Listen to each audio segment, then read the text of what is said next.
Sachets vides, canettes de boissons, masques et toute autre sorte de déchets sauvages. Et si vous donniez un grand coup de balai près de chez vous? Coup de balai, c'est le nom de cette action de ramassage de déchets qui sollicite la population, les écoles, les associations et qui aura lieu durant le mois de septembre en Suisse romande. Et vous êtes en ce moment même dans le canton de Fribourg, à Morlon, Théo Chavaya, avec l'ambassadeur de ces journées coup de balai, un homme désormais reconnaissable à ses lunettes de soleil orangeasse, à sa gouaille et surtout à son engagement contre les déchets sauvages. Oui, je suis aux côtés de Jean-Pierre Macherel, aussi connu, si ce n'est plus connu, sous le nom de Bob Morlon, employé communal gruyérien. Merci de nous recevoir, Bob Morlon. Vous êtes l'ambassadeur donc de cette action coup de balai. Bonjour à tous. C'est encore une action où les citoyennes, citoyens consciencieux ramassent les déchets, le chenil laissé par les plus négligents. Ça consiste en quoi ? Alors, c'est pas tout à fait ça, c'est presque ça, mais pas tout à fait, parce qu'en fait, effectivement, si l'objectif est quand même de débarrasser le sol de ces détritus, c'est également l'occasion de sensibiliser la population à cette problématique du littering, tisser des liens aussi entre les gens entre eux, les citoyens, les organisateurs des différents ramassages. Ça engendre peut-être aussi des discussions qui amènent à un peu plus de respect aussi par rapport à ça. Et puis surtout, ça fait prendre conscience non seulement du travail, mais également, on peut en parler, c'est des coûts que ça engendre, ces problèmes de littering. Sur le site de cette action, il y a une carte qui géolocalise toutes les actions de Suisse romande. On voit que ça commence ce dimanche dans le canton du Jura, une seule action à Glovelier pour le Jura. Puis toutes les autres dates seront dans le canton de Fribourg, dans le canton de Vaud. Pourquoi seuls les cantons de Fribourg, Vaud et du Jura participent ? Que se passe-t-il avec les cantons du Valais, de Genève, de Berne, de Neuchâtel ? Alors tout d'abord, je me permettrai de saluer les Jurassiens qui rejoignent justement cette opération coup de balai. Et ce qu'il faut savoir, c'est que ces opérations coup de balai ont été lancées il y a bientôt 20 ans, il y aura 20 ans l'année prochaine, par le canton de Vaud, au tout départ, qui avait pour but, comme je le disais avant, de sensibiliser et de débarrasser un petit peu tous ces détritus. Le canton de Fribourg a rejoint cette organisation en 2005. Et puis alors après, pour les autres cantons, alors ils sont tous les bienvenus, on est bien d'accord, tous les cantons sont les bienvenus. Mais ce qu'il faut savoir aussi, c'est qu'il y a énormément de manifestations qui sont organisées sous le thème des nettoyages des détritus. Alors ça peut être les Putz Day du côté de Neuchâtel, il y a les Clean Up Day également, un petit peu partout sur la planète, mais également partout en Suisse. Donc chaque canton un petit peu a sa spécificité, mais chaque canton est bienvenu au niveau des opérations coup de balai. Il reste encore de nombreuses communes qui n'ont pas de date. Comment est-ce qu'on fait pour y prendre part, Bob ? Alors, toutes les informations se trouvent sur le site internet www.balai.ch.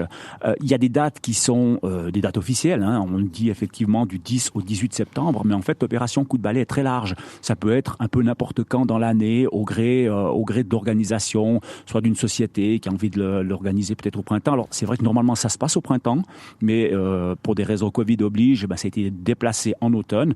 Mais voilà, c'est ces dates officielles, mais chaque commune ou chaque association pourrait le faire un peu quand ils veulent dans l'année. Mais si moi, à titre personnel, j'ai envie d'organiser une manifestation coup de balai, est-ce qu'il faut l'autorisation de ma commune, un nombre minimum de personnes pour lancer cette opération ? Alors, il n'y a pas besoin spécialement d'autorisation de la commune, mais on recommande quand même toujours de prendre contact avec sa propre commune pour des raisons d'organisation, déjà voilà, d'informer qu'on va aller nettoyer dans ce secteur. Peut-être qu'il y a peut-être des dangers qu'il faut tenir compte. Je pense à ceux qui nettoient le long des rivières, des choses comme ça. Et puis surtout, le plus important, c'est quand même pouvoir bénéficier des infrastructures pour l'évacuation de ces déchets, parce que une fois qu'on a ramassé tout ça, il faut quand même bien aller quelque part avec. Donc, en prenant contact directement avec sa propre commune, c'est quand même beaucoup plus facile pour l'évacuation, l'élimination des déchets. Est-ce qu'on peut être surpris de la masse de déchets que ça représente ? Alors, on peut être surpris, c'est vrai.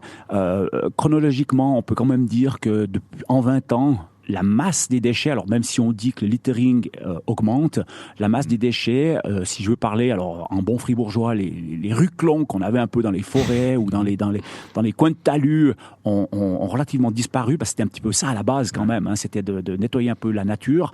Mais par contre, maintenant, la masse est moins grande au niveau de la visibilité. Par contre, c'est beaucoup de petites choses qui sont abandonnées ici et là. Selon la superficie de la commune, donc ça peut être décourageant. On peut simplement se dire que l'on fait le fond d'une forêt, un parc, une rue, un bord de lac et pas toute une commune.